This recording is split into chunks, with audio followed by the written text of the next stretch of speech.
Hi అండి, welcome back to my channel. ఈ వీడియోలో అన్ని దేవుళ్ళకి ప్రసాదంగా పెట్టుకునే పులిహోరాని ఇంట్లోనే ఈజీగా ఎలా చేసుకోవాలో చూపిస్తాను.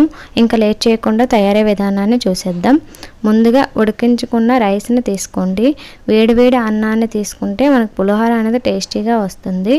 ఇందులో 1/2 టీ స్పూన్ పసుపుని వేసుకోండి. అలాగే టేస్ట్కి తగ్గట్టు సాల్ట్ని వేసుకోండి. ఇందులోనే ఒక కరివేపాకు రెమ్మ 2 టీ స్పూన్ల ఆయిల్ని వేసి వీటిని ఒకసారి మొత్తం మిక్స్ చేసుకోండి.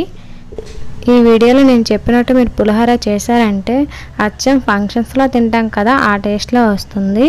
ఇలా కలిపిన తర్వాత ఒక సైడ్న పెట్టుకోండి. ఇప్పుడు వీటిని పోపు పెట్టుకుందాం.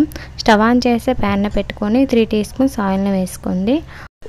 ఆయిల్ హీట్ అయిన తర్వాత ఒక 3 స్పూన్స్ పల్లీలను వేసుకొని దోరగా వేయించుకోండి. ఈ విధంగా వేగిన తర్వాత ఆవాలు, జీలకర్ర, శనగపప్పు, మినపగుళ్ళు 1 టీ స్పూన్ చొప్పున అన్నీ వేసుకోండి. వీటిని ఒక 2 మినిట్స్ పాటు వేయించుకోండి. ఇప్పుడు ఒక 3 ఎండుమిర్చి, ఒక 2 పచ్చిమిర్చిని వేసి దోరగా వేయించుకోండి. అలాగే ఒక 2 కరివేపాకు రెమ్మలను వేసి వేయించుకోండి. ఇవి వేగిన తర్వాత చివరిగా స్టవ్ ఆఫ్ చేసే ముందు ఒక చిటికెడు ఇంగువను వేసి వేయించుకోండి. వీటిని ఇప్పుడు మనం సైడ్న పెట్టుకున్న బౌల్లో వేసుకుందాం. ఇలా వేసుకొని వీటి మొత్తాన్ని మిక్స్ చేసుకోండి.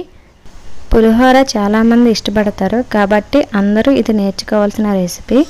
ఈ విధంగా మిక్స్ చేసుకున్న తర్వాత చివరిగా నిమ్మప్పు ఉంటుంది కదా, నిమ్మప్పుని ఒక చిటికెడు వేసుకోండి.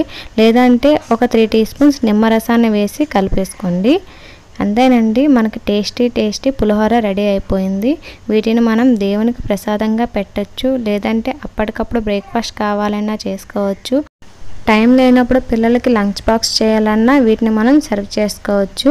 చూసారు కదా, చాలా సింపుల్గా ఎలా చేసుకున్నామో. మీరు కూడా ట్రై చేసి టేస్ట్ చేసి ఎలా వచ్చిందో కామెంట్ చేయండి. వీడియో నచ్చితే లైక్ చేసి సబ్స్క్రైబ్ చేసుకోండి. Thank you for watching.